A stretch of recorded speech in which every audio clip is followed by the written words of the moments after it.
Hi, welcome to the second episode of I'm on a CIA watch list with Cameron Langley. Before we get into today's topics, let's talk about the topics from yesterday real briefly. Uh, it was a 2020 year in review. We're actually going to continue that a little bit, but um, our main topics were coronavirus and then the protests of the year, the different military interventions in foreign policy, and then a few other notable things about 2020. Um, if you want to know more about those, go ahead and watch that video, give it a like, share, and subscribe. Give me feedback, and like my videos anyway.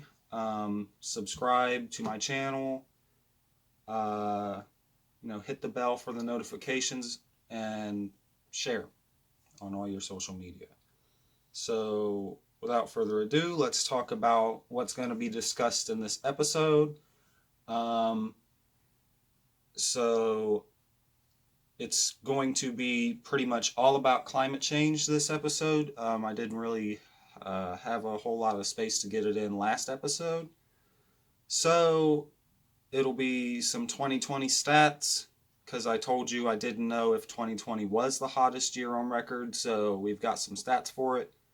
And then and it's going to be talking about some of the hurricane season and wildfire season stuff, and then a short section for climate change and the vulnerable, and then there's going to be a segment I'm going to call the Green New Spiel, where we're going to discuss the Green New Deal and the different versions that there are. So let's start with climate change, and here's some 2020 stats for you. Um, you know, Before I get into it, climate change isn't something that stopped for COVID or protests. It's still going on. Um, and it's one of the most urgent crises we have because we only have a little under 12 years to halt a increase to 1.5 degrees if we even can. And so we need to be doing everything in our power to try and bring the transformational change that will help us avoid that. So 2020 stats. I said in the last video, it was said early on that 2020 would be the hottest year since 2016. Well, 2020 was one of three hottest years on record. This is from phys.org, some sort of science news site.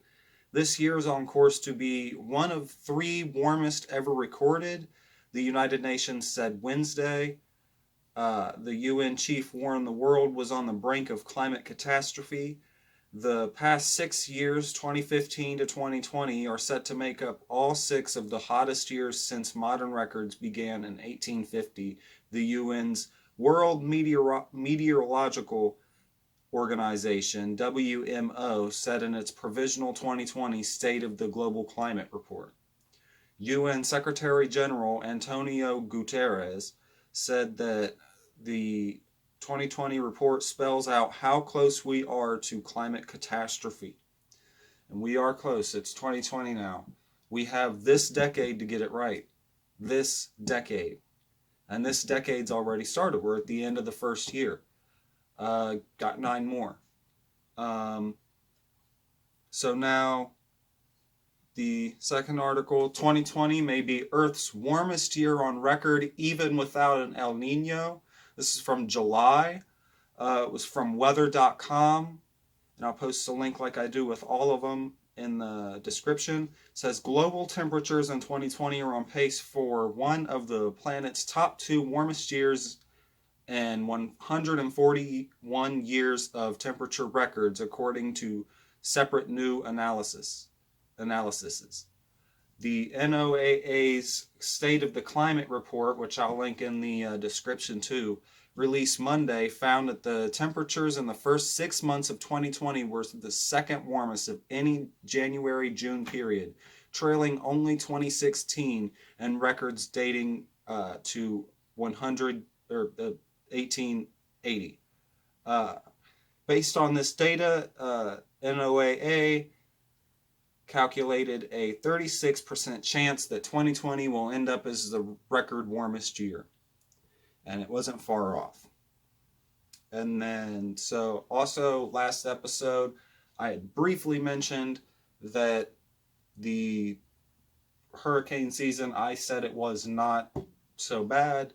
That's because I didn't see so many hurricanes in the news. But there might have been some more overlapping topics, so I looked it up. And here's an article: Record-shattering 2020 Atlantic hurricane season officially comes to an end.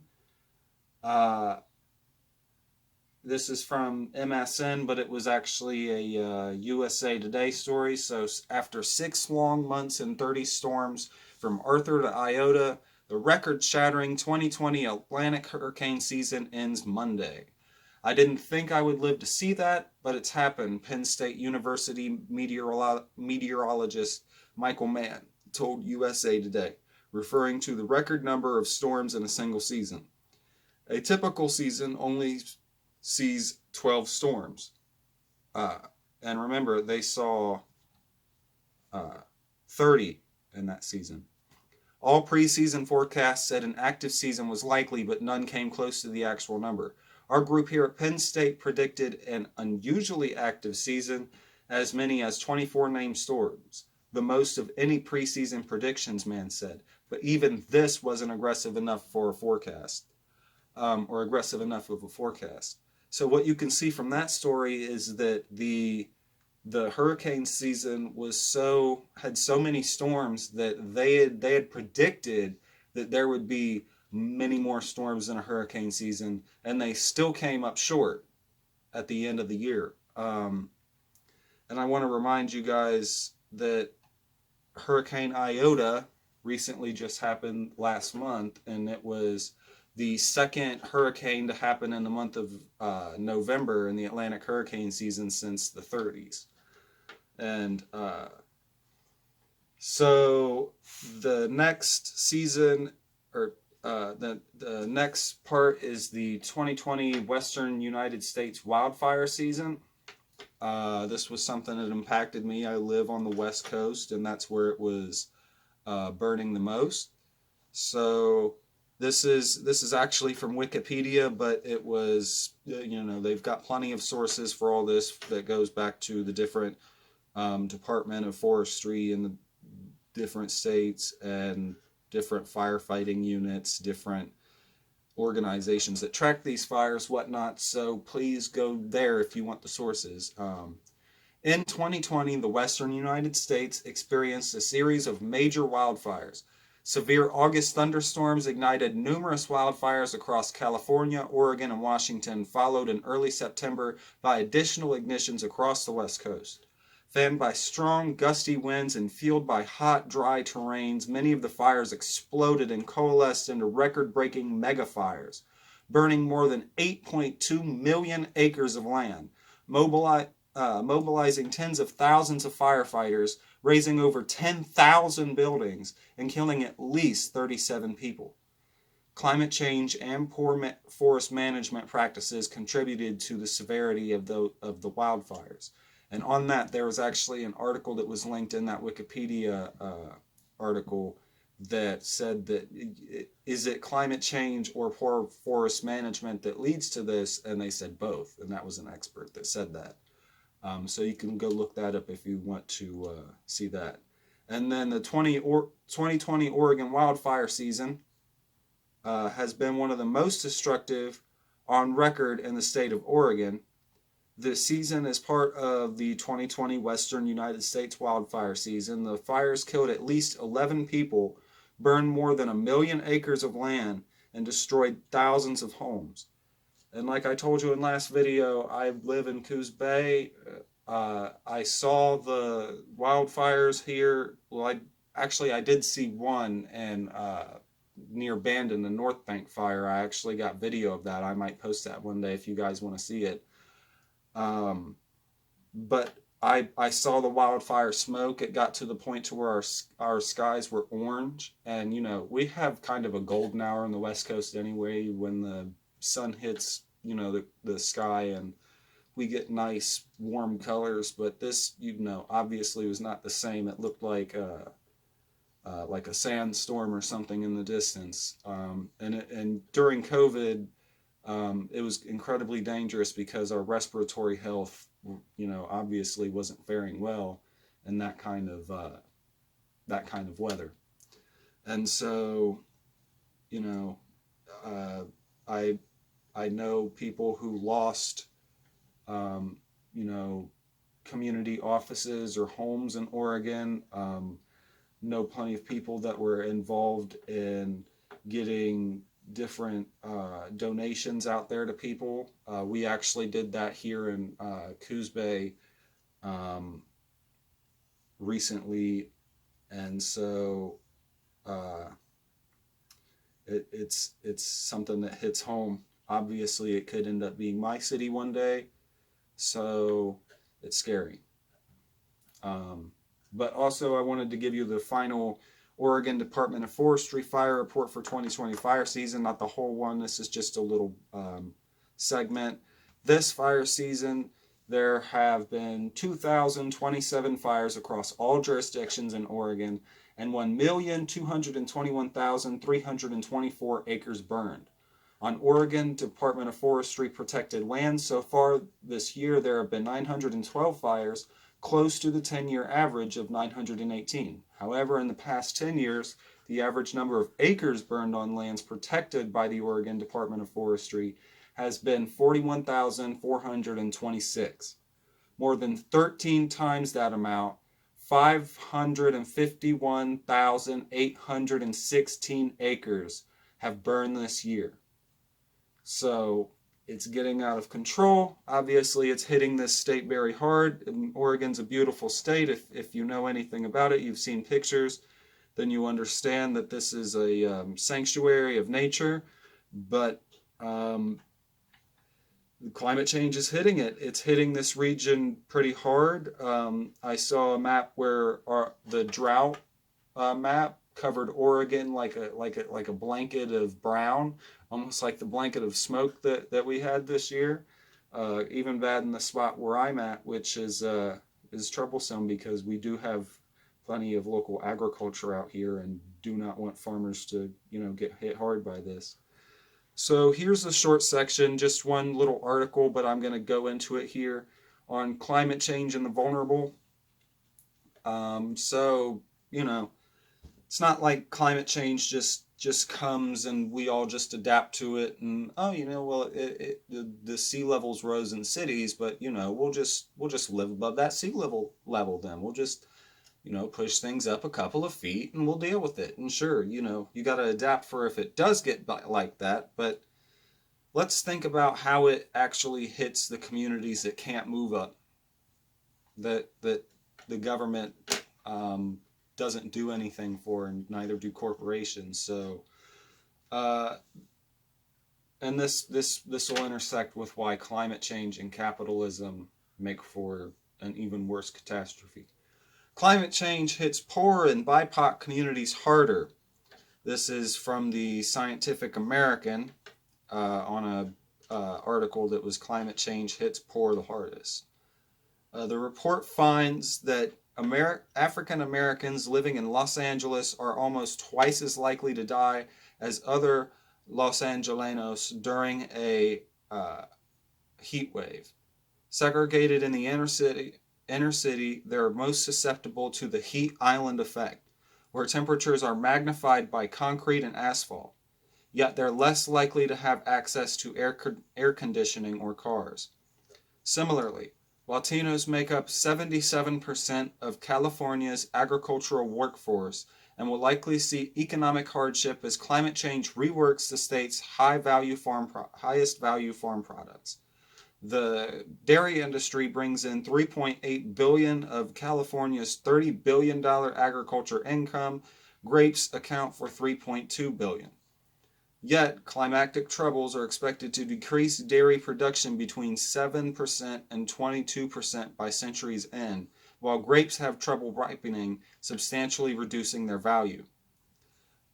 So you see how that'll hit Latinos in California that work in this the agricultural sector, I guess you'd say, and with it hitting agriculture bad, it's going to end up hitting them bad. This is how they get paid. This is how they feed their families. So the last part of this article that I want to bring up is, it was actually in the beginning of the article, but it goes, climate change does not affect everyone equally in the United States, said Rachel Morello Frosch, might be probably butchering that, associate professor at the School of Public Health at the University of California, Berkeley, and the lead author of The Climate Gap. People of color and poor people will be hurt the most unless elected officials and other policymakers intervene. So, let's get on to our next section, a segment I'm going to call the Green New Spiel. How do politicians intervene? What do they do? Well, let's look at Green New Deal, or some sort of climate policy. Mainly the Green New Deal, because I think that other climate policies do not go far enough. So, obviously Trump doesn't do anything good for the climate. He just blames strict states' forestry practices, says we should break our forests, and doesn't believe in climate science. But obviously there were presidents before Trump, and obviously we wouldn't be in the situation we were in if the Obama-Biden administration did better things when it came to climate change. Sure, we were in the Paris Climate Accords, and that, is worth what it's worth. Working with other countries and having a goal in mind, Trump took us out of that, and he said it wasn't tough enough, but then he also says that he doesn't believe in climate change, so I really doubt that, and he has not given us anything like a Green New Deal. But nonetheless, we got Biden now, and he's a neoliberal. And so let's see what he's going to do about climate change. Let's see what he's said. Does he support a Green New Deal? So Biden, in the first debate for the presidential election this year, the general, when he was debating Trump, said, I don't support the Green New Deal. I support the Biden plan. So let's talk about the Biden plan. Well, before I talk about that, his quote was, no, I don't support the Green New Deal. I support the Biden plan that I put forward. The Biden plan, which is different than what he calls the radical Green New Deal, he being Trump. And, Trump would call Mitt Romney radical. It's everybody to the left of him is radical. He's going to stick that onto the Democratic Party, but whatever.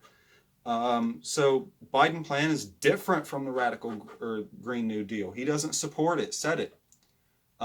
Weirdly enough, in his Biden plan, he actually does say the Green New Deal is a great framework for how we deal with climate solutions. And he doesn't say much about it after that, but it's basically, it's a great framework. We throw that framework right in the trash and do neoliberal Biden plan. It'll be, half as good if you squint.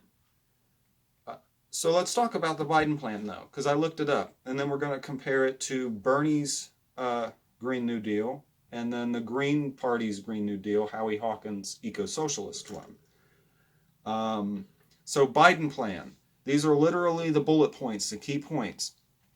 Ensure the U.S. achieves a 100% clean energy economy and reaches net zero emissions no later than 2050. 2050. Remember that. 2050. Build a stronger, more resilient nation. After that, he talks about infrastructure and whatnot.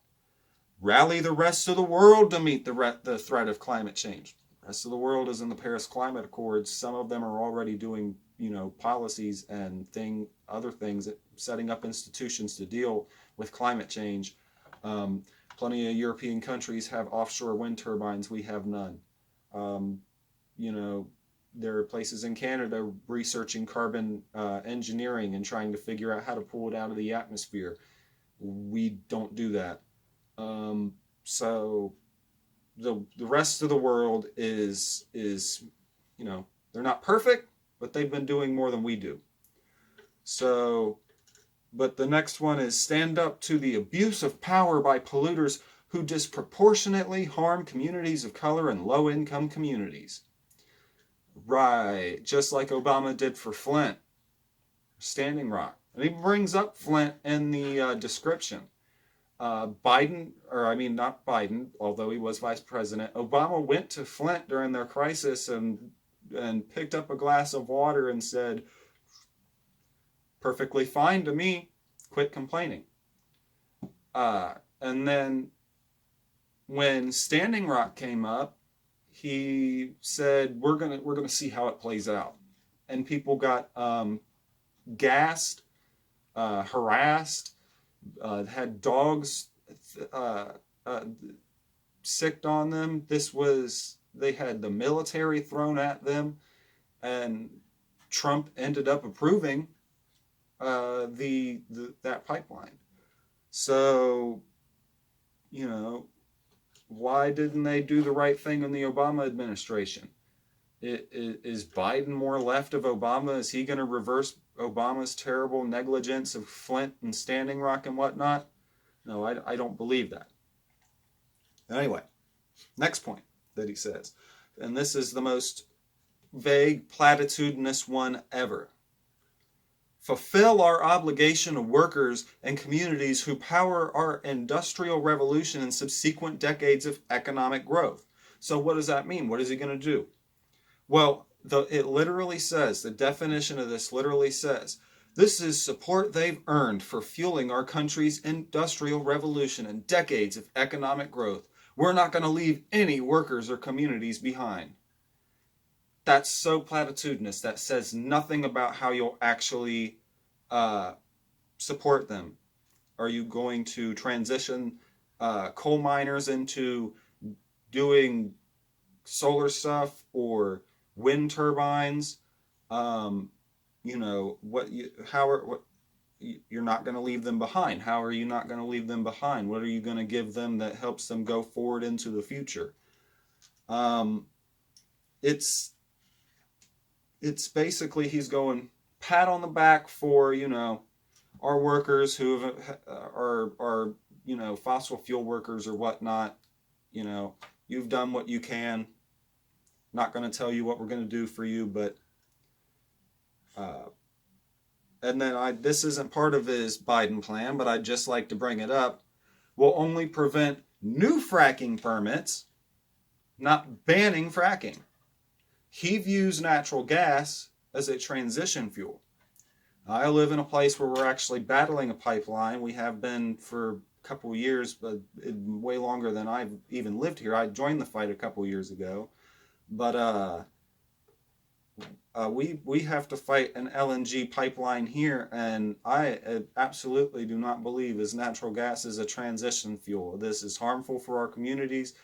It can explode. It can, result in burn zones in the cities. We don't need to export LNG. There's no market for it. Other countries are realizing there's better ways to go about energy.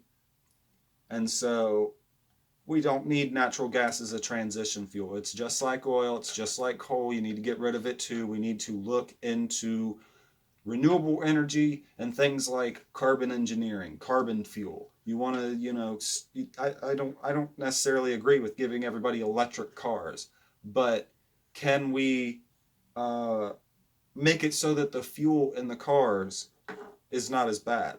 And can we make it so that the emissions that come out of that are being removed from the atmosphere and somewhere else, where it's carbon neutral, becomes carbon negative when it's implemented on a big enough scale? So you don't need natural gas as a transition fuel. That's a corporate talking point. ExxonMobil would love for you to believe that. And so would Pembina. So what's Bernie's Green New Deal? Now, Bernie's not running anymore. He lost. He capitulated. He supports Biden now.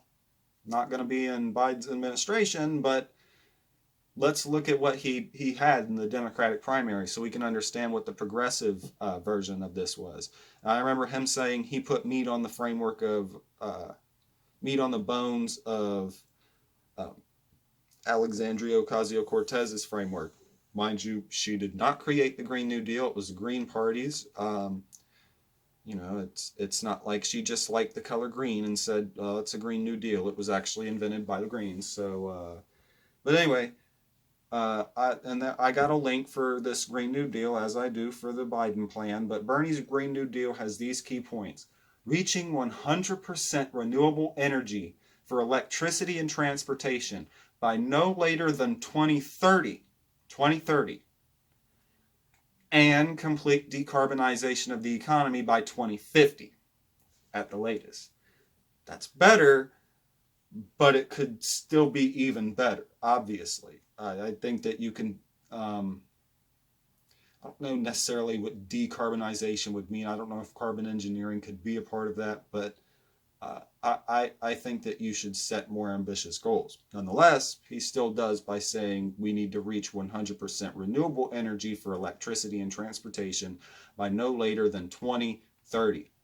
2030 is an okay target. I agree with that. That's where you need to set, it's where you need to aim for. Next point: ensure just transition for communities and workers, including fossil fuel workers. Now, you can say that's just as vague as Biden's. It doesn't say anything, but I'm sure if you look, well, for one, this Green New Deal, I'm giving you the key points. There are much more specific points that are listed further down on his page, and I'll mention some later. So if you want to know, what he's actually talking about here, not just hear the vague key points, you can go and look that up. That's not included in the Biden plan. So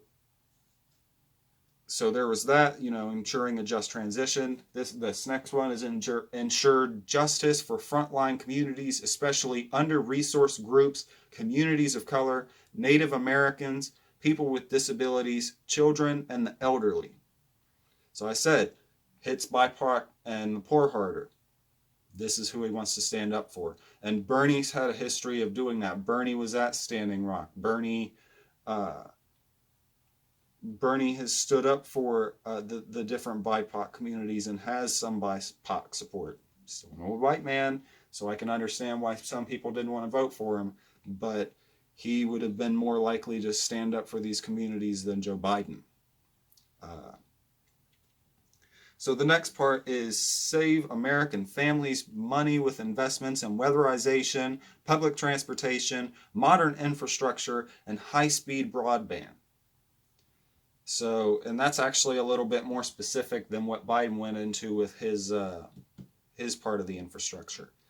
And then commit to reducing emissions throughout the world, including providing $200 billion to the Green Climate Fund, rejoining the Paris Agreement, and reasserting the United States leadership in the global fight against climate change, which is that's a lot better than saying, oh, we're going to rally the rest of the world to do it.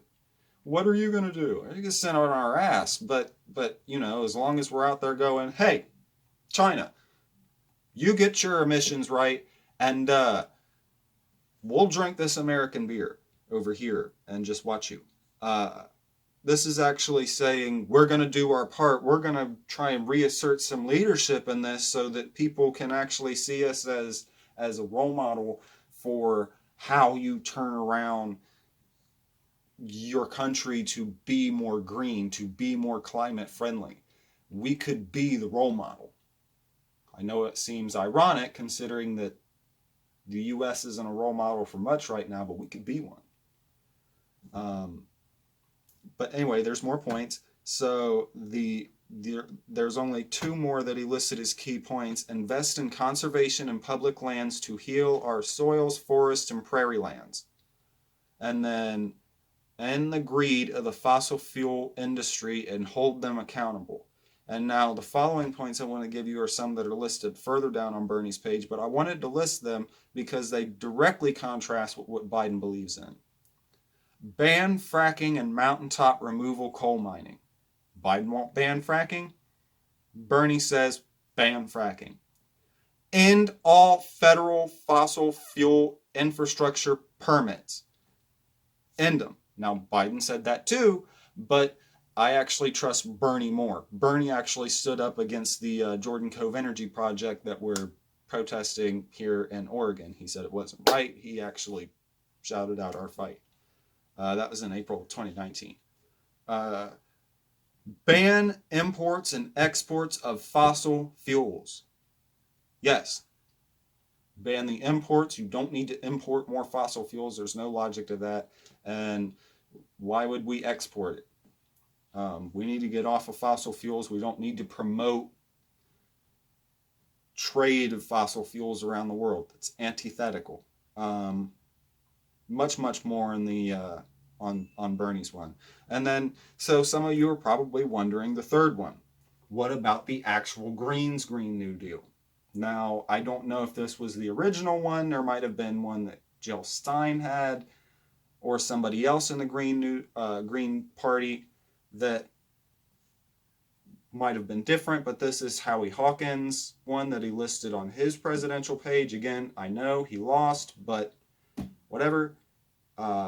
His has two different things for it. It's an eco-socialist Green New Deal, but it has an economic Bill of Rights, much like what FDR talked about, and a green economy reconstruction program.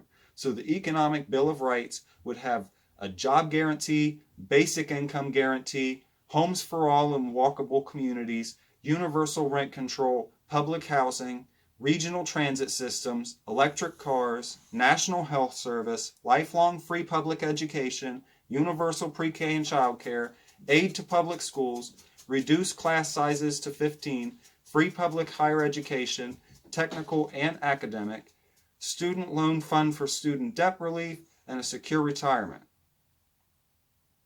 And then for the Green Economy Reconstruction Program, you have interstate renewable electricity system, public power utilities, nationalized big oil and gas, interstate high-speed rail system, green buildings, including heat pumps, solar roofs, energy efficiency, interstate high-speed internet system, infrastructure reconstruction, green manufacturing, agricultural and rural reconstruction, civilian conservation corps, zero waste recycling, peace conversion, just transition fund, global Green New Deal.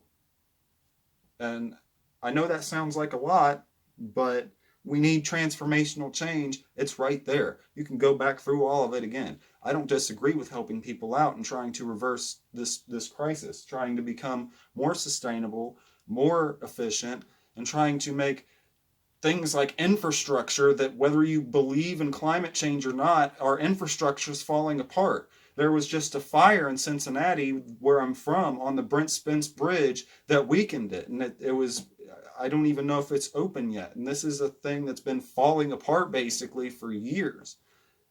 Do you want people to fall into the river? Is that a news story you want to see? It doesn't matter whether or not you believe in climate change. We're going to need to fix these things somehow. And I feel Spiel is a perfect way to do that. So that's included in this. And then one more thing, the Green Economy Reconstruction Program would not only build a 100% clean energy system by 2030, but would reconstruct all economic sectors for ecological sustainability, from agriculture to manufacturing, for housing and transportation. Let's talk about that 2050. 2050, nobody got time for that. So I looked up this article. It's from inverse.com. They've got this climate clock, and it says, this year our update of the climate clock also reflects a new estimate of the remaining carbon budget from the IPCC 1.5 degrees Celsius report. The budget represents a total amount of allowable CO2 emissions between 2018 and the time we reach 1.5 degrees Celsius. And the result of the projected 2018 CO2 emissions and the revised carbon budget is that the estimate of the date 1.5 degrees Celsius now falls on is near the end of the year 2034. Now, this may be different from the next stat because of when the article was released, but that climate clock on that site, which ticks forward every second, it keeps track every second of how long we have left. says it sits at a little over 12 years until we hit 1.5. That's not 12 years until we finally do something. That's 12 years to act. That could mean tomorrow, and that would mean that we have a better chance. So the sooner that we do something about climate change, the better. Now, Joe Biden just appointed his climate movement liaison, fossil fuel industry ally. A lot that I wrote down from this, it's from Jacob and Mag. Politico had reported that Biden was appointing U.S. Representative Cedric Richmond of Louisiana to lead the White House Office of Public Engagement, where he is expected to serve as a liaison with the business community and the climate change activists. During his 10 years in Congress, he received roughly $341,000 from donors in the oil and gas industry, including PAC donations from Energy, ExxonMobil, Chevron, Phillips 66, and Valero Energy. And I want to remind you guys, Americans want a Green New Deal. This is from The Atlantic. There was a Pew Research Center poll that was conducted using different methods than some of the previous polls in this article, that said 70% of respondents said they were worried or somewhat worried about climate change. And of course, you know, that's a little bit lower among Republicans, but nonetheless, 59% of respondents said that they strongly or moderately support a Green New Deal. 59 is a majority. If you put it towards the people, they'd vote for this. But Biden's probably not going to do a Green New Deal without massive pressure. So here's the thing, and it's probably not going to get through Congress and Senate, or through Senate either. So we probably will need direct action, local ballot initiatives for state Green New Deals. I definitely support that. And, you know, it's going to be hard in a hyper-capitalist country, so we might need a socialist revolution. Do I mean necessarily a violent one? No. If you have to hit pocketbooks, maybe, but violence isn't inherently bad. Political violence isn't inherently bad. I'll explain that in a future video. Anyway, coming up on my ending here, so I had some notable events, but I'll include those in a future video. Thank you for watching this video. Like, share, subscribe, give me some feedback. Again, sorry about the problems in quality. We all got to start somewhere. Thank you for tuning in. See me next episode. This has been today's episode of I'm on a CIA watch list with Cameron Langley, the second episode.